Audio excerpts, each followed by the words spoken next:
Naas menimpa Agung Hidayat, seorang kurir paket di Palembang yang kehilangan sepeda motor beserta puluhan paket konsumen. Pencurian ini terjadi di Jalan Sukabangun, Kecamatan Sukarami, saat Agung tengah mengantarkan paket COD ke rumah salah satu warga. Agung menceritakan saat itu ia meninggalkan sepeda motornya di luar rumah, sementara masuk untuk mengantar barang. Motor dan 50 paket yang belum ia antar raib dibawa kabur, dengan total kerugian dideritanya mencapai belasan juta rupiah. Setelah kejadian, Agung memeriksa rekaman CCTV di sekitar lokasi dan mengetahui bahwa ada 3 pelaku yang terlibat.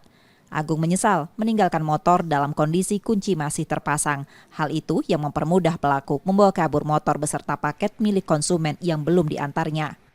Kalau total dari gudang itu ada sekitar 73 paket ya?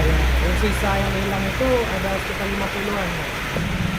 Waktu motor terparkir, saya sedang mengantarkan paket ke rumah buyer ya, Kak. Itu posisinya itu di depan pagar rumah buyer.